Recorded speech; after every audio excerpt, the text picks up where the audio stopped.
ಓಂ ಶಾಂತಿ. ಇಂದಿನ ಮುರಳಿ ದಿನಾಂಕ 19 ಮೇ 2026. ಮುರಳಿ ಮಹಾವಾಕ್ಯಗಳು. मीठे बच्चे, आत्म अभिमानी भव।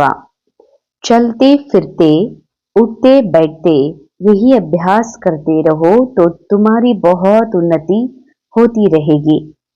ಬಾಬಾ ಹೇಳ್ತಾರೆ, ಮಧುರ ಮಕ್ಕಳೇ, ಆತ್ಮ ಅಭಿಮಾನಿ ಭವ. ನಡೀತಾ ತಿರುಗಾಡ್ತಾ ಏಳ್ತಾ ಕೂಡ್ತಾ ಇದೇ ಅಭ್ಯಾಸವನ್ನ ಮಾಡ್ತಾ ಇದ್ದಾಗ ತಮ್ಮದು ಬಹಳಷ್ಟು ಉನ್ನತಿಯಾಗುತ್ತಿರುವುದು.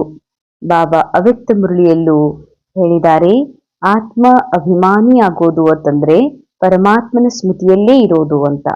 ಅಂದ್ರೆ ಅರ್ಥ, ಆತ್ಮದ ಸ್ಮೃತಿಯಲ್ಲಿ ಯಾವಾಗಿರ್ತದ ಆತ್ಮನಸ್ಸು ದೇಹಭಾನದಿಂದ ಪರಿ ಆಗ್ತದೋ ಅದು ಪರಮಾತ್ಮನ ನೆನಪಿನ ಸಮಾನ. ಅಂದಮೇಲೆ ಆತ್ಮದ ಸ್ಮೃತಿಯಲ್ಲಿ ಈ ರೀತಿ ಇರ್ಬೇಕಲ್ಲ.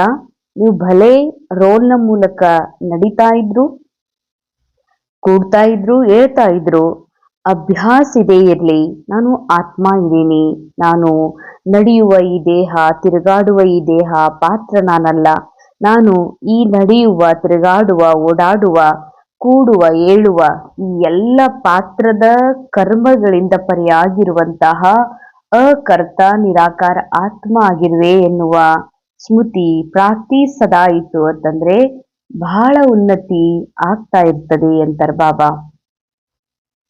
ಉನ್ನತಿ ಏನಾಗ್ತದ? ಹೀಗೆಲ್ಲ ಪಾತ್ರದಲ್ಲಿ ಬಹಳಷ್ಟು ಸುಧಾರಣೆ ಆಗ್ತದ. ನಾವು ಅನ್ಕೊಂಡದ್ದೆಲ್ಲ ಕೆಲಸ ಕಾರ್ಯಗಳು ಆಗ್ತವ. ನಾವೇನ್ ಅನ್ಕೋತೀವಿ ಅದು ಸರಿನೇ ಆಗ್ತವ ಅನ್ನೋದು ಉನ್ನತಿ ಅಂತ ಅನ್ಕೊಂಡಿದ್ರ ಇದು ತಪ್ಪು. ಆತ್ಮ ಉನ್ನತಿ ನಮ್ಮದು ಬಹಳ ಉನ್ನತಿ ಆಗ್ತದ. ಅರ್ಥಾತ್ ಭಲೆ ಡ್ರಾಮಾನುಸಾರ ಪಾತ್ರದಲ್ಲಿ ಧನ್ವಾನ್ ಆಗೋದು, ಪಾತ್ರದಲ್ಲಿ ಹೆಚ್ಚು ಅನುಕೂಲವಂತರಾಗೋದು, ಪಾತ್ರದಲ್ಲಿ ಬಹಳಷ್ಟು ಆರಾಮದಾಯಕ ಜೀವನ, ಕಂಫರ್ಟ್ ಜೀವನ ಮಾಡುವಂಥದ್ದು ಇರಬಹುದು. ಆದ್ರೆ ಉನ್ನತಿ ಎದುರ್ದು ಅಂತಂದ್ರೆ ಕ್ಷಣ ಕ್ಷಣವೂ ದಿನ ದಿನವೂ ನಿರಾಕಾರ ಆಗಿರುವ ಸತ್ಯ ಸ್ಪಷ್ಟ ಆಗ್ತಾ ಹೋಗ್ತದ. ನಿರಾಕಾರ ಅಶರೀರಿಯಾಗಿರುವೆ ಎನ್ನುವಂತಹ ಸ್ಮೃತಿ ಪಕ್ಕ ಆಗ್ತಾ ಹೋಗ್ತದ. ನನಗೆ ಈ ಏನ್ ಪುಲ್ಲಿಂಗ್ ಇದೆ, ಯಾವುದು ದೇಹ, ದೇಹದ ಅನೇಕ ಆಕರ್ಷಣೆ, ಅನೇಕ ರೀತಿಯ ಮಾತುಗಳು ಏನು ನನ್ನನ್ನ ಜಗಾಡ್ತಾ ಇದೆ, ಅರ್ಥಾತ್ ಆ ಕಡೆಗೆ ಆಕರ್ಷಿಸ್ತಾ ಇದೆ, ಇದರ ಎಳೆತ ಸೆಳೆತ ಕಡಿಮೆ ಆಗ್ತಾ ಆಗ್ತಾ ಹಗುರತೆ, ಸದಾ ಒಂದು ಅಶರೀರಿಪನದ ಅನುಭೂತಿ ಆಗ್ತದ. ಇದಕ್ಕಂತಾರ ಬಾಬಾ ಆತ್ಮ ಉನ್ನತಿ ಆಗೋದು ಅಂತ. ಪ್ರಶ್ನ, ಬಾಬಾ ಕಿ एक्यूरेट याद किन बच्चों की बुद्धि में रहेगी? ಬಾಬಾರವರ ಎಕ್ಯುರೇಟ್ ನೆನಪು ಯಾವ ಮಕ್ಕಳ ಬುದ್ಧಿಯಲ್ಲಿ ಇರುತ್ತದೆ? ಪ್ರಶ್ನದ ಉತ್ತರ, ಜಿನ್ ಬಚ್ಚೋನೆ ಬಾಬಾ ಕೋ ಎಕ್ಯುರೇಟ್ ಜಾನಾ ಹೇ. ಬಾಬಾ ಹೇಳ್ತಾರೆ, ಎಷ್ಟು ಸೂಕ್ಷ್ಮ ಮಾತಿದೆ. ಎಕ್ಯುರೇಟ್ ನೆನಪು ಯಾರು ಮಾಡಕ್ ಸಾಧ್ಯ ಅಂದ್ರೆ ಯಾರು ಪರಮಾತ್ಮ ತಂದೆಯನ್ನ ಎಕ್ಯುರೇಟ್ ಆಗಿ ತಿಳ್ಕೊಂಡಿದ್ದಾರೆ, ಬಾಬಾ ಜೋ ಹೇ ಜೈಸಾ ಹೇ ಅರ್ಥ ಮಾಡ್ಕೊಂಡಿದ್ದಾರೋ ಅವರೇ ಪರಮಾತ್ಮನನ್ನ ಎಕ್ಯುರೇಟ್ ನೆನಪು ಮಾಡೋದಕ್ಕ ಸಾಧ್ಯವಿದೆ. ಕೈ ಬಚ್ಚೆ कहते हैं कि बिंदु को भला कैसे याद करे. ಕೆಲವು ಮಕ್ಕಳು ತಿಳ್ಕೊಳ್ತಾರೆ ಬಿಂದುವನ್ನ ಹೇಗೆ ನೆನಪು ಮಾಡೋದು ಅಂತ. ಭಕ್ತಿ में तो अखंड ज्योति समझ याद करते आए, अभी बिंदी कहकर मूंझ जाते हैं. ಭಕ್ತಿಯಲ್ಲಿ ಅಖಂಡ ಮಹಾಜ್ಯೋತಿ ಅಂತ ನೆನಪು ಮಾಡ್ತಾ ಬಂದ್ವಿ. ಈಗ ಅಖಂಡ ಮಹಾಜ್ಯೋತಿ ಅಂತ ಭಕ್ತಿಯಲ್ಲಿ ನೆನಪು ಮಾಡ್ತಾ ಬಂದೀವಿ. ಈಗ ನಿರಾಕಾರ ಬಾಬಾರವರ ನಿರಾಕಾರಿ ಅಶರೀರಿಯಾಗಿರುವ ಸತ್ಯವನ್ನ ಅರ್ಥರೂ ಕೂಡ ಸಂಶಯ ಬರ್ತದಲ್ಲ. इसलिए पहले पहले यह निश्चय हो कि बाबा अखंड ज्योति नहीं, वह तो अति सूक्ष्म बिंदु है, तब याद एक्यूरेट रह सकती है. ಪರಮಾತ್ಮ ಚಿಕ್ಕ ಬಿಂದು ಇದ್ದಾರೆ, ಇಲ್ಲ ಸೂಕ್ಷ್ಮ ಬಿಂದು ಇದ್ದಾರೆ, ಹೀಗೂ ಅಲ್ಲ. ಬಾಬಾ ಒಂದು ಕಾನ್ಶಿಯಸ್, ಬಾಬಾ ಅತಿ ಸೂಕ್ಷ್ಮ ದಿವ್ಯ ಪ್ರಕಾಶ್ ಇದ್ದಾರೆ, ಒಂದು ಅರಿವಿದ್ದಾರೆ, ಒಂದು ಜಾಗೃತಿ ಇದ್ದಾರೆ, ಒಂದು ಸೂಕ್ಷ್ಮ ಶಕ್ತಿ ಇದ್ದಾರೆ, ಅತ್ಯಂತ ಸೂಕ್ಷ್ಮಾತಿ ಸೂಕ್ಷ್ಮ ಇದ್ದಾರ. ಈ ಸತ್ಯವನ್ನ ಅರ್ಥ ಮಾಡ್ಕೊಂಡಾಗ ತನ್ನನ್ನು ಕೂಡ ದೇಹಭಾನದಿಂದ ಪರೆ ಅತ್ಯಂತ ಸೂಕ್ಷ್ಮ ಸತ್ಯದಲ್ಲಿ ಅನುಭವ ಮಾಡುವಂಥವರೇ ಪರಮಾತ್ಮನ್ನು ಕೂಡ ಎಕ್ಯುರೇಟ್ ಆಗಿ ನೆನಪು ಮಾಡೋದಕ್ಕೆ ಸಾಧ್ಯವಿದೆ. ಇಂದಿನ ಮುರಳಿಯ ಮುಖ್ಯ ಸಾರ್, स्वदर्शन चक्रधारी बन 84 का चक्र बुद्धि में फिराते रहना है.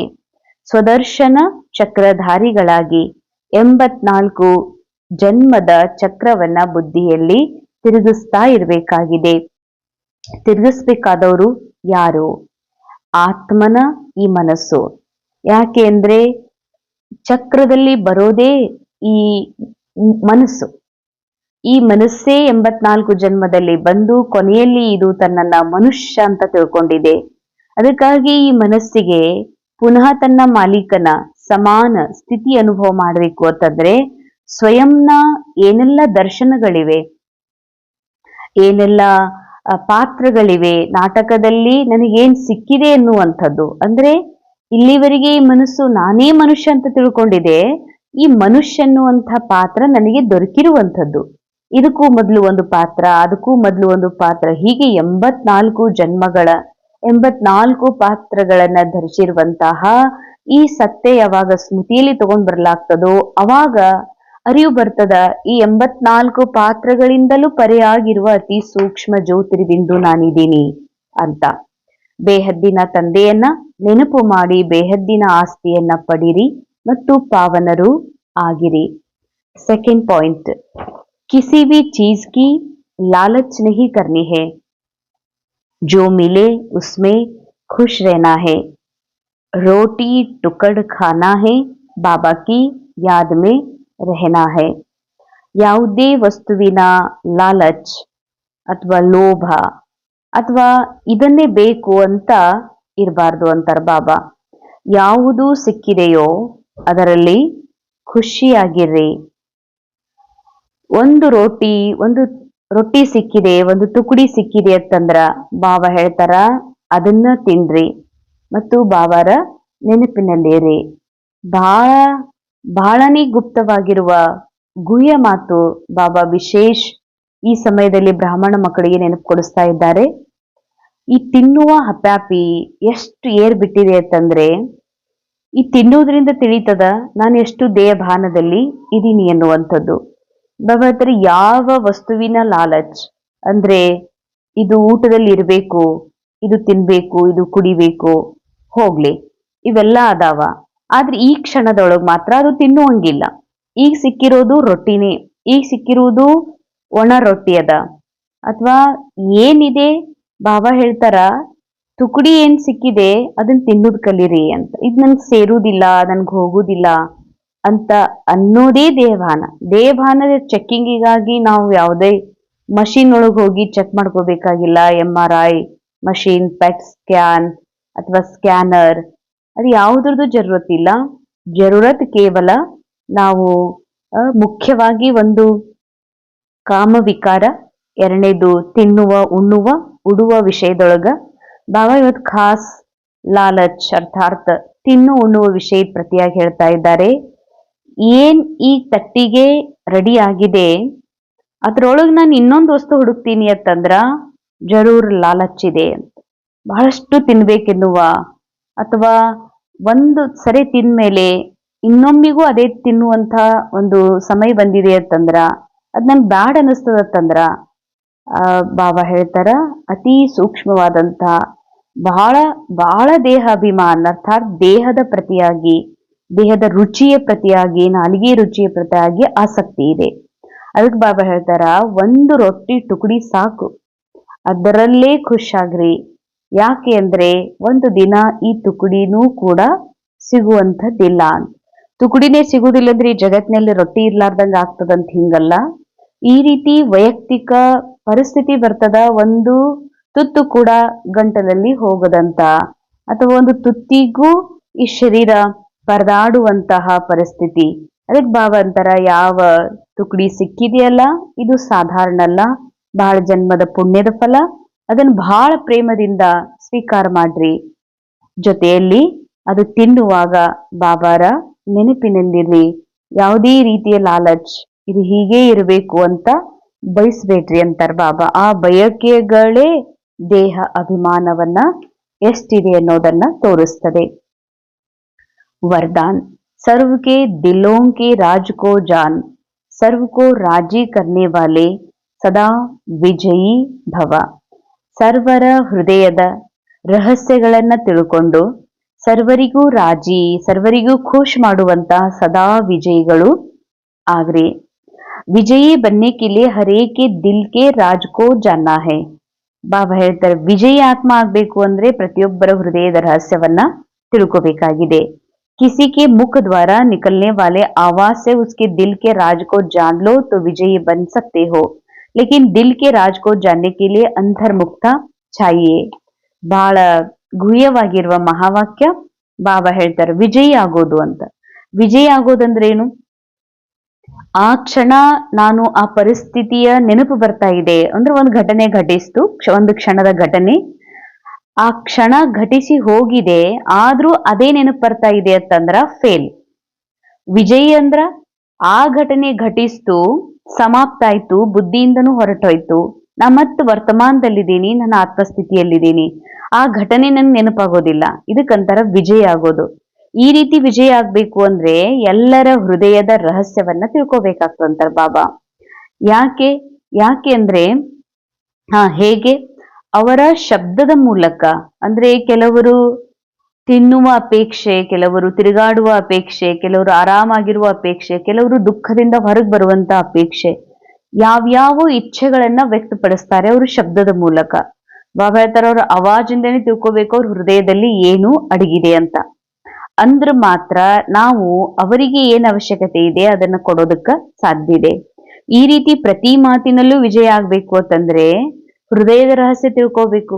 ಹೃದಯ ರಹಸ್ಯ ತಿಳ್ಕೋಬೇಕು ಅಂತಂದ್ರೆ ಅಂತರ್ಮುಖಿಗಳು ಆಗ್ಬೇಕಾಗ್ತದ. ಅಂದ್ರೆ ನಾನು ಅವರ ವ್ಯಕ್ತಿತ್ವ, ಇವ್ರು ಹೀಗ್ ಮಾಡಿದ್ರು, ಹಾಗ್ ಮಾಡಿದ್ರು, ಹೀಗಿದ್ದಾರೆ ಅಂತ ಬಾಹರ್ಮುಖಿಯಾಗಿ ಬಾಹ್ಯ ಜಗತ್ತಿನ ವ್ಯಕ್ತಿಗಳ ಬಗ್ಗೆ ಚಿಂತನೆ ಮಾಡ್ತೀನಿ ಅಂತಂದ್ರ ನನ್ಗೆ ಯಾರ ಮನಸ್ಸನ್ನು ತಿಳ್ಕೊಳಿಕ ಆಗೋದಿಲ್ಲ. ಅದಕ್ಕೆ ಬಾಬಾ ಹೇಳ್ತಾರ ಎಲ್ಲರ ದೇಹ, ಈ ಪ್ರಪಂಚ ಎಲ್ಲಾ ಬಿಟ್ಟು ತಾನು ಆತ್ಮ ಆಗಿರುವ ಸತ್ಯದಲ್ಲಿ ಎಷ್ಟು ಮುಳುಗ್ತಿ, ಅಂತರ್ಮುಖಿ ಆಗ್ತಿ, ತನ್ನೆಲ್ಲಾ ಮುಖದ ಇಂದ್ರಿಯಗಳನ್ನ ಆಂತರಿಕವಾಗಿ ಎಳ್ಕೊಂಡು ಆತ್ಮ ಚಿಂತನೆ ಮಾಡ್ಲಾಗ್ತದೋ ಆಗ ಎಲ್ಲರ ಹೃದಯದ ರಹಸ್ಯ ತಿಳ್ಕೊಳಿಕ ಸಾಧ್ಯ ಆಗ್ತದ. ಅಂದ್ರೆ ಇದರಲ್ಲಿ ಯಾರಿಗೋ ಆರಾಮ್ ತಗೊಳ್ಳುವ ಇಂಟ್ರೆಸ್ಟ್ ಇದೆ, ನಾನು ಅವರಿಗೆ ಪಿಕ್ನಿಕ್ ಕರ್ಕೊಂಡು ಹೋಗ್ತೀನಂತಂದ್ರ ಅವ್ರಿಗೆ ಪಿಕ್ನಿಕ್ ಅಲ್ಲಿ ಏನು ಮಜಾ ಬರಕ ಸಾಧ್ಯ ಇಲ್ಲ. ಯಾರಿಗೋ ರೊಟ್ಟಿ ತಿನ್ನು ಪಸಂದಿದೆ, ನಾನು ಅವ್ರಿಗೆ ಹೋಳಿಗೆ ತಿನ್ಸಿದ್ರು ಕೂಡ ಅವ್ರಿಗೆ ಇಷ್ಟ ಆಗೋದಿಲ್ಲ. ಕೇವಲ ನೀರ್ ಕುಡಿದ್ರೆ ಸಾಕು ಅಂತಾರ, ಅವ್ರಿಗೆ ನಾನು ಜ್ಯೂಸ್ ಕೊಡ್ತೀನಿ ಅಥವಾ ಅವ್ರಿಗೆ ನಾನು ಹಾಲು ಕೊಡ್ತೀನಿ ಅಂದ್ರೂ ಕೂಡ ಅವರಿಗೆ ಪಸಂದ್ ಆಗೋದಿಲ್ಲ. ಇದೇ ರೀತಿಯಾಗಿ ಯಾವ ಆತ್ಮರಿಗೆ ಶಾಂತಿ ಬೇಕಾಗಿದೆ, ನಾನು ಖುಷಿಯಲ್ಲಿ ನಿಮಗೆ ಈ ರೀತಿ ಮಾಡ್ತೀನಿ ಬರ್ರಿ ಅಂದ್ರ ಅವ್ರಿಗೆ ಖುಷಿ ಪಸಂದ್ ಆಗೋದಿಲ್ಲ, ಅವರಿಗೆ ಶಾಂತಿನೇ ಬೇಕಾಗಿದೆ. ಯಾರಿಗೆ ಖುಷಿ ಬೇಕಾಗಿದೆ, ನೀವು ಶಾಂತಿರಿ, ಸುಮ್ನಿರ್ರಿ, ಗಪ್ ಕುತ್ಕೊಂಡ್ಬಿಡ್ರಿ ಅನ್ನೋದ್ರಿಂದ ಅವರಿಗೆ ಖುಷಿ ಅನುಭವ ಆಗೋದಿಲ್ಲ. ಅದಕ್ಕೆ ಎಲ್ಲರ ಮನಸ್ಸಿನಲ್ಲಿ ಏನಿದೆ ನಾವು ಅದನ್ನ ಕೊಟ್ಬಿಟ್ಟಿವಿ ಅಂತಂದ್ರೆ ನಾವು ಆ ಮಾತಿನಲ್ಲಿ ಪರಿಸ್ಥಿತಿಯಲ್ಲಿ ವಿಜಯಿಯಾಗಿ ನಮ್ಮ ಪುರುಷಾರ್ಥದಲ್ಲಿ ಸಹಜ ಮುಂದೆ ಹೋಗೋದಕ್ಕ ಸಾಧ್ಯ. जितना अंतर्मुखी रहेंगे उतना हर एक के दिल के राज को जानकर उसे राजी कर सकेंगे. ಎಷ್ಟು ನಾವು ಅಂತರ್ಮುಖಿ ಆಗ್ತೀವಿ ಆವಾಗ ಎಲ್ಲರೂ ತಮ್ಮ ಭಾವವನ್ನ ವ್ಯಕ್ತಪಡಿಸೋದಿಲ್ಲ. ಭಲೆ ವ್ಯಕ್ತಪಡಿಸಿದಾರತ್ತಂದ್ರೂ ಕೂಡ ಅದು ಸತ್ಯವಾಗಿರ್ಬೋದು, ಇರ್ಲಿಕ್ಕಿಲ್ಲ. ನಿಜವಾಗಿ ಅವ್ರಿಗೆ ಏನ್ ಜರೂರತ್ತಿದೆ ಅದನ್ನ ಕೊಡಬೇಕು, ಅದನ್ನ ಪೂರ್ಣ ಮಾಡ್ಬೇಕು ಅಂತಂದ್ರೆ ಅವರ ಹೃದಯದ ರಹಸ್ಯವನ್ನ ತಿಳ್ಕೋಬೇಕಾಗ್ತದ. ಅಂದಾಗ ನಾವು ಪ್ರತಿಯೊಬ್ಬರನ್ನ ರಾಜಿ ಮಾಡೋದಕ್ಕ ಸಾಧ್ಯ. ರಾಜಿ ಕರ್ನೆ ವಾಲೆ ಹಿ ವಿಜಯವಂತೆ ಹೇ. ಯಾರು ರಾಜಿ ಮಾಡಿಸೋದ್ ಕಲಿತಾರೋ ಅವರೇ ವಿಜಯ ಆಗೋದಕ್ಕ ಸಾಧ್ಯವಿದೆ. ಸ್ಲೋಗನ್ ವೈರಾಗ್ಯ ಐಸಿ ಯೋಗ್ಯ ಧರಣಿ ಹೇ ಜಿಸ್ಮೆ ಜೋ ಭಿ ಫಲ್ ಡಾಲೆಂಗೆ ವಹ ಫಲೀಭೂತ್ ಅವಶ್ಯ ಹೋಗ. ವೈರಾಗ್ಯ ಎನ್ನುವಂಥದ್ದು ಇಂಥ ಒಂದು ಯೋಗ್ಯ ಧರಣಿ ಭೂಮಿಯಾಗಿದೆ. ಅದಕ್ಕೆ ಅದರಲ್ಲಿ ನೀವು ಏನ್ ಫಲ ಹಾಕಿದ್ರು ಕೂಡ ನೀವ್ ಏನ್ ಬಿತ್ತೀರಿ ಅದರ ಫಲ ಅವಶ್ಯ ಬಂದೇ ಬರ್ತದ. ಅಂದ್ರೆ ಕೆಲವೊಂದು ಭೂಮಿಗಳಿರ್ತಾವ, ಅಲ್ಲಿ ನೀವು ಏನ್ ಕಾಳು ಹಾಕ್ತಿರಿ, ಚಿನ್ನ ಹಾಕಿ ಚಿನ್ನ ಬೆಳ್ಕೊಳ್ಳೋದು ಅಂತಾರ ಕೆಲವರು. ನೀವ್ ಏನೇ ಕಾಳು ಹಾಕಿದ್ರು ಕೂಡ ಅದ್ರ ಪೂರ್ಣ ಫಲ ಪ್ರಾಪ್ತ ಆಗ್ತದ. ಹಂಗೇನೆ ವೈರಾಗ್ಯ ಅನ್ನೋದೊಂದು ಭೂಮಿ ಅಂತ ಯಾಕಂತಾರ ಬಾಬಾ ಅಂದ್ರೆ, ವೈರಾಗ್ಯ ಅಂದ್ರೆ ಇಲ್ಲಿ ಕಾಣುತ್ತಿರುವುದು, ಕೇಳುತ್ತಿರುವುದು ಅಥವಾ ಸ್ಪರ್ಶಕ್ಕೆ ಅನುಭವ ಆಗ್ತಾ ಇರುವಂಥದ್ದು ಏನೆಲ್ಲ ಇದೆ, ಇದು ಕೇವಲ ನಾಟಕದಲ್ಲಿದೆ ಅನ್ನುವ ರಾಜ್ ರಹಸ್ಯ ಎಷ್ಟು ನಿನಗೆ ಸ್ಮೃತಿಯಲ್ಲಿರ್ತದೋ, ಎಷ್ಟು ಈ ದೃಶ್ಯಗಳನ್ನ ನೀನು ಸಾಕ್ಷಿಯಾಗಿ ಆತ್ಮ ಸ್ಥಿತಿಯಲ್ಲಿ ಇದ್ದುಕೊಂಡು ಆ ಪಾತ್ರದ ದೃಶ್ಯಗಳನ್ನ ನೋಡ್ತೀಯೋ, ಅಷ್ಟು ನೀನು ವೈರಾಗ್ಯದ ಸ್ಥಿತಿಯಲ್ಲಿದೆ. ಅದಕ್ಕೆ ವೈರಾಗ್ಯದ ಒಂದು ಸ್ಥಿತಿ ಭೂಮಿ ಎಷ್ಟು ಫಲದಾಯಕ ಅಂತಂದ್ರೆ, ನೀನ್ ಅದ್ರಲ್ಲಿ ಏನ್ ವಿಚಾರ ಮಾಡ್ತಿ, ಏನ್ ಕರ್ಮ ಮಾಡ್ತಿ, ಅದ್ರಲ್ಲಿ ಜರೂರು ಫಲ ಪ್ರಾಪ್ತಿ ಆಗ್ತದೆ. ಆ ವ್ಯಕ್ತಿ ಶಾರೆ ಸದಾ ಅಚಲ್ ಅಡೋಲ್ ಏಕ ಸ್ಥಿತಿಯ ಅನುಭವ ಮಾಡ್ರಿ. सदा उमंग उल्लास में एक रस रहने के लिए जो भी संबंध में आते, चाहे स्टूडेंट चाहे साथी, सभी को संतुष्ट करने की उत्कंठा हो. बाबा ಹೇಳ್ತಾರೆ ಸದಾ ಉಮಂಗ ಉತ್ಸಾಹದಲ್ಲಿ ಉಲ್ಲಾಸದಲ್ಲಿ ಏಕರಸ್ ಇರ್ಬೇಕು ಅಂತಂದ್ರ, ಯಾರೆಲ್ಲ ಸಂಬಂಧಿಗಳಿದಾರ, ಎಷ್ಟೆಲ್ಲ ಈಶ್ವರಿ ವಿದ್ಯಾರ್ಥಿಗಳಿದ್ದಾರೆ ಮತ್ತೆ ತಮ್ಮ ಜೊತೆಯಲ್ಲಿದ್ದಾರ ಯಾರ್ಯಾರು, ಅವರೆಲ್ಲರನ್ನ ಸಂತುಷ್ಟ ಮಾಡುವಂತ ಉತ್ಕಂಠ ಇರಬೇಕು ಅಂತಾರ ಬಾಬಾ. ಜಿಸ್ಕೋ ಬಿ ದೇಖೋ ಉಸ್ಸೆ ಹರ್ ಸಮಯ ಗುಣ ಉಠಾತೆ ರಹೋ. ಮೊದ್ಲೇನ್ ಮಹಾವಾಕ್ಯದ ಬಗ್ಗೆ ಬಹಳ ಡೀಪ್ ಆಗಿರುವ ಮಾತು ತಿಳ್ಕೊಳ್ಳೋಣ. ಸಂತುಷ್ಟರನ್ನಾಗಿ ಮಾಡುವ ಉತ್ಕಂಠ ಅಂತಂದ್ರೆ, ಯಾರು ಅದಾರ ಅವರಿಗೆ ಉಡುವ, ಯಾರಿಗೋ ತೊಡುವ ಇಚ್ಛಾ ಇದೆ, ಅದನ್ನೆಲ್ಲ ಪೂರ್ಣ ಮಾಡ್ಕೊಂತ ಹೋಗ್ಬೇಕು ಅಂತ. ಇದಂತೂ ಈ ಕಲಿಯುಗದಲ್ಲಿ ಎಲ್ಲರ ಇಚ್ಛಾ ಪೂರ್ಣ ಮಾಡಕ್ ಸಾಧ್ಯ ಇಲ್ಲ. ಆದ್ರೆ ಬಾಬಾ ಅಂತಾರ ಎಲ್ಲರ ಇಚ್ಛೆಯನ್ನ ಪೂರ್ಣ ಮಾಡುವಂತ ಉತ್ಕಂಠ ಇರಬೇಕು. ಬಲೆ ಅವ್ರ ವಿದ್ಯಾರ್ಥಿ ಇರ್ಲಿ, ಸಂಬಂಧಿಕರಿರ್ಲಿ, ನಿಮ್ ಜೊತೆಯಲ್ಲಿ ಇರ್ಲಿ.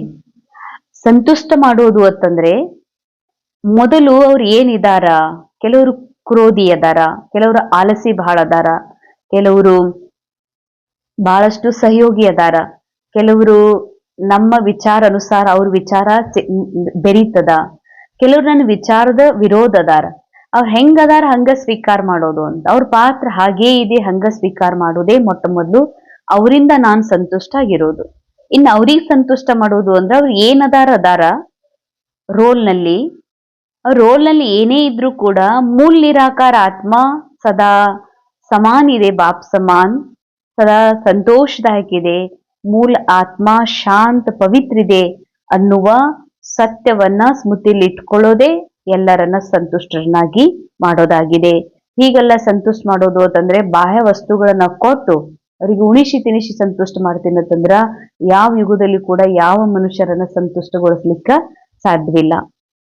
ಇನ್ನು ನೆಕ್ಸ್ಟ್ ಬಾಬಾ ಹೇಳ್ತಾರೆ, ಯಾರನ್ನ ನೋಡ್ರಿ ಅವ್ರೊಳಗೊಂದು ಗುಣ ಜರೂರ್ ನೋಡ್ರಿ ಅಂತ. ಅಂದ್ರೆ ಯಾರನ್ನ, ಸಣ್ಣ ಮಕ್ಕಳಿರ್ಲಿ, ಮೀಡಿಯಂ ಮಧ್ಯಮದವ್ರಿರ್ಲಿ, ದೊಡ್ಡವ್ರಿರ್ಲಿ, ರೋಲ್ನ ಲೆಕ್ಕದೊಳಗ ವಯಸ್ಸಾದವ್ರಿರ್ಲಿ, ಕಿರಿಯರಿರ್ಲಿ, ಜಾಬ್ ಮಾಡೋರಿರ್ಲಿ, ದುಡಿಯೋರಿರ್ಲಿ, ಆಲಸಿ ಇರ್ಲಿ, ಕ್ರೋಧಿ ಇರ್ಲಿ, ಯಾರೇ ಇರ್ಲಿ, ಎಲ್ಲರೊಳಗೂ ಒಂದು ಗುಣ ಆಯ್ಕೆ ಮಾಡೋದನ್ನ ಕಲೀರಿ ಅಂತ. ಅದ್ರಾಗ ಒಂದು ಗುಣ ಕಾಣ್ಬೇಕು ಅಂತ. ನನ್ಗೆ ಕ್ರೋಧ ಮಾಡೋ ವ್ಯಕ್ತಿ ಮೂಲಕ ಕ್ರೋಧ ಕಾಣೋದು, ಅಥವಾ ಚಾಡಿ ಹೇಳೋರ ಒಂದು ವ್ಯಕ್ತಿತ್ವದೊಳಗ ಚಾಡಿ ಹೇಳೋದು, ಈರ್ಷಾ ಪಡೋರ್ ವ್ಯಕ್ತಿತ್ವದಲ್ಲಿ ಈರ್ಷಾ ಕಾಣಿಸ್ತದಂದ್ರ ಇದು ಭಲೆ ಅವ್ರ ರೋಲ್ನ ವಿಶೇಷತೆ. ಆದ್ರೆ ನಾನ್ ನನ್ನ ವಿಶೇಷತೆ ಮರ್ತೀನಿ. ನನ್ನ ವಿಶೇಷತೆ ಏನು ಅಂದ್ರ, ಎಲ್ಲಾ ರೋಲ್ ಒಳಗ ಎಲ್ಲರ ಪಾತ್ರದಲ್ಲಿ ಒಂದು ಗುಣ ಇದೆ, ಆ ಗುಣ ನೋಡ್ರಿ ಅಂತ. ಕೆಟ್ಟದ್ರ ಹಿಂದೂ ಒಂದು ಕಲ್ಯಾಣ ಇದೆ, ಕೆಟ್ಟದ್ರ ಹಿಂದೂ ಒಂದು ಒಳ್ಳೆ ಗುಣಗಳದಾವ ಮನುಷ್ಯ ಜೀವನದೊಳಗ. ಆ ಗುಣ ನೋಡೋದನ್ನ ಕಲೀರಿ, ಗುಣವನ್ನ ಎತ್ಕೊಳ್ರಿ ಅಂತ. ಅವರಿಂದ ಕೆಟ್ಟದ್ ತಗೋಬೇಡ್ರಿ, ಒಳ್ಳೆಯದನ್ನ ತಗೊಳ್ರಿ. ಸರ್ವಕ್ಕೆ ಗುಣೋಂ ಕಾ ಬಲ್ ಮಿಲ್ನೆ ಸೆ ಸದಾ ಕಾಲ್ ಕೆ ಲಿಯೆ ಉತ್ಸಾಹ ಏಕ್ ರಸ್ रहेगा. ಎಷ್ಟು ಸೂಕ್ಷ್ಮ ಅಂಡರ್ಲೈನ್ ಮಾಡುವಂತ ಮಹಾವಾಕ್ಯ. ಈ ರೀತಿ ಎಲ್ಲರನ್ನ ನೋಡೋದು ಅಂತ ತುಂಬಾ ಜನ ಸಿಗ್ತಾರ. ಬಾಬನ್ ಮಕ್ಕಳು ವಿದ್ಯಾರ್ಥಿಗಳು ಸಿಗ್ತಾರ, ಸಂಪರ್ಕದಲ್ಲಿ ತುಂಬಾ ಜನ ಇದ್ದಾರ, ನಮ್ ಜೊತೆಯಲ್ಲಿ ಇರೋರು ಅದಾರ. ಹೀಗೆ ಎಲ್ಲರದು ಗುಣ ತಗೊಳ್ತಾ ಗುಣವನ್ನೇ ತಗೊಳ್ಳುವಂತಹ, ಅವರೊಳಗೆ ಗುಣ ಆಯ್ಕೆ ಮಾಡ್ಕೊಳ್ಳುವಂತಹದ್ದು ಒಂದು ಬಲ. ಅದು ಈ ಬಲ ಸಿಗೋದ್ರಿಂದ ನೀ ಸದಾ ಕಾಲಕ್ಕೆ ಉಮಂಗ ಉತ್ಸಾಹದೊಳಗ ಏಕರಸವಾಗಿರಾಕ ಸಾಧ್ಯ. ಯಾಕಂದ್ರೆ ಈ ಬುದ್ಧಿಯ ಮೂಲಕ ನಾ ಕೇವಲ ಎಲ್ಲರೊಳಗೆ ಗುಣ ನೋಡ್ತೀನಿ ಅಂತಂದ್ರ ಇದು ಒಂದು ಬಹಳ ದೊಡ್ಡ ಪವಿತ್ರತೆ. ಈ ಪವಿತ್ರತೆ ಬಲ ಏನಿದೆ ಬಹಳ ದೊಡ್ಡದಿದು. ಇದರಿಂದ ನಿನ್ ಬುದ್ಧಿ ಸದಾ ವಿಕಸಿತ ಆಗ್ತದ, ಬುದ್ಧಿ ಏಕರಸ್ ಇರ್ತದಂತಾರ ಬಾಬಾ, ಉತ್ಸಾಹದಲ್ಲಿ ಇರ್ತದ. ಗುಣಗ್ರಾಹಿವನು, ಗುಣಗಳನ್ನೇ ಆಯ್ಕೆ ಮಾಡಿಕೊಳ್ಳುವ, ಎಷ್ಟೆಲ್ಲ ಅವಗುಣಗಳಿದ್ರು ಅಲ್ಲಿ ಒಂದು ಗುಣ ಹುಡುಕುವಂತಹ ಗುಣಗ್ರಾಹಿಗಳು ಆಗ್ರಿ. ಅವಗುಣಕ್ಕೋ ದೇಖ್ತೆ ಹುಯೇ ಭಿ ನಹೀ ದೇಖೋ. ಹಾ, ಅವ್ರ ರೋಲ್ ಒಳಗ ಬಹಳ ಅವಗುಣಗಳು ಅದಾವ. ಅವಗುಣ ಕಂಡ್ರೂ ಕಾಣ್ಲಾರ್ದಂಗಿರ್ರಿ. ಅವಗುಣ ಎತ್ತಿ ಅವರಿಗೆ ಸೂಕ್ಷ್ಮ ರೂಪದಲ್ಲಿ ಅಂದು ತೋರ್ಸೋದು ಅಥವಾ ಅವ್ರಿಗೆ ಹೀಯಾಳಿಸೋದು ಈ ರೀತಿ ಅಲ್ಲ. ಇದಕ್ಕೂ ಅವಗುಣ ತಗೋದೆ ಅಂತಾರ. ಯಾಕಂದ್ರೆ ಕಂಡಾಗ ನನಗ ಅದ್ರ ಬಗ್ಗೆ ವರ್ಣನೆ ಮಾಡ್ತೀನಿ. ಬಾಬಾ ಹೇಳ್ತಾರ, ಅವಗುಣ ಕಂಡ್ರೂ ಕಾಣ್ಲಾರ್ದಂಗಿರು, ಅದು ಅವ್ರ ಕರ್ಮ, ಅದು ಅವ್ರ ವ್ಯಕ್ತಿತ್ವ, ಅವರ ಪಾತ್ರ. ಆದ್ರೆ ಅವಗುಣಗಳನ್ನ ನೋಡಿಯೂ ಸಹ ಗುಣವನ್ನೇ ತಗೊಳ್ಳುವಂತ ಒಂದು ಗುಣಗ್ರಾಹಿ ಆದಾಗ ಅನಂತ ಬಲ ತಮ್ಮಲ್ಲಿ ಜಮಾ ಆಗ್ತದ. ಇದು ತಮ್ಮನ್ನು ಸದಾ ಉಮಂಗ ಉತ್ಸಾಹದಲ್ಲಿ ಇಡ್ಲಿಕ್ಕೆ ಹೆಲ್ಪ್ ಮಾಡ್ತದೆ. ಓಂ ಶಾಂತಿ. ಇಂದಿನ ಮುರಳಿಯ ಮಹಾವಾಕ್ಯದ ಅನುಭವ ಮಾಡೋಣ. ಸ್ವಲ್ಪ ಸಮಯ ತಮ್ಮನ್ನ ಈ ದೇಹದ ಪ್ರಪಂಚದಿಂದ ಭಿನ್ನ ಮಾಡಿಕೊಂಡು ತಮ್ಮನ್ನ ನಿರಾಕಾರಿ ಆತ್ಮ ಸ್ವರೂಪದಲ್ಲಿ ಸ್ಥಿತಾಗ್ರಿ. ಅನುಭವ ಮಾಡ್ರಿ, ಪರಮಾತ್ಮನ ವರದಾನಿ ಹಸ್ತ ತಮ್ಮ ತಲೆ ಮೇಲಿದೆ. ಬಾಪ್ ದಾದಾ ವರದಾನವನ್ನ ನೀಡುತ್ತಿದ್ದಾರೆ. ಆತ್ಮ ಅಭಿಮಾನಿ ಭವ. ಆತ್ಮ ಆಗಿರುವ, ಆತ್ಮದ ಸ್ಮೃತಿಯಲ್ಲಿರುವ ಅನುಭವ ಮಾಡ್ರಿ. ಕೇವಲ ಆತ್ಮ, ಬಾಕಿ ಎಲ್ಲವೂ ಶೂನ್ಯ, ಎಲ್ಲವೂ ನಶ್ವರ, ಅಸತ್ಯ. ಫೀಲ್ ಮಾಡ್ರಿ, ಡೀಪ್ ಫೀಲ್ ಮಾಡ್ರಿ. ನಾನು ಆತ್ಮನಾಗಿರೋದೇ ಸಂಪೂರ್ಣ ಸತ್ಯವಾಗಿದೆ. ಅರ್ಥಾತ್ ಅತಿ ಸೂಕ್ಷ್ಮ, ಹಗುರ. ನಾನು ಸ್ಥೂಲವಲ್ಲ, ಅತಿ ಸೂಕ್ಷ್ಮವಾಗಿರುವೆ. ನಾನು ಭಾರವಲ್ಲ, ನಾನು ಹಗುರವಾಗಿರುವೆ. ನಾನು ಶರೀರವಲ್ಲ, ಪ್ರಕಾಶವಾಗಿರುವೆ. ಈ ಸತ್ಯವನ್ನ ಹೃದಯದ ಆಳದಿಂದ ಅನುಭವಿಸ್ರಿ. ನಾನು ಜ್ಯೋತಿ ಸ್ವರೂಪ, ಚೈತನ್ಯ ರೂಪಿ ಆತ್ಮನಾಗಿರುವೆ. ಹೀಗಾಗಿ ನನ್ನ ಎಕ್ಯುರೇಟ್ ಆತ್ಮಸ್ಥಿತಿಯಲ್ಲಿ ಸ್ಥಿತವಾಗಿರುವ ಕಾರಣ ಎಕ್ಯುರೇಟ್ ನೆನಪು, ಅರ್ಥಾತ್ ಅತಿ ಸೂಕ್ಷ್ಮವಾಗಿರುವ ನಿರಾಕಾರಿ ಪರಮಾತ್ಮ ತಂದೆಯನ್ನ ನಾನು ಪ್ರೇಮದಿಂದ ನೆನಪು ಮಾಡುತ್ತಿರುವೆ. ಪರಮಾತ್ಮ ತಂದೆಯ ಸತ್ಯವಾದ ನೆನಪಿನಲ್ಲಿ ಮುಳುಗುತ್ತಿರುವೆನು. ಪರಮಾತ್ಮನ ಸಂಘದಲ್ಲಿ ಅವರ ಸಮಾನತೆಯ ಪ್ರಕಾಶಮಯ ಸ್ಥಿತಿಯ ಅನುಭೂತಿಯಾಗುತ್ತಿದೆ.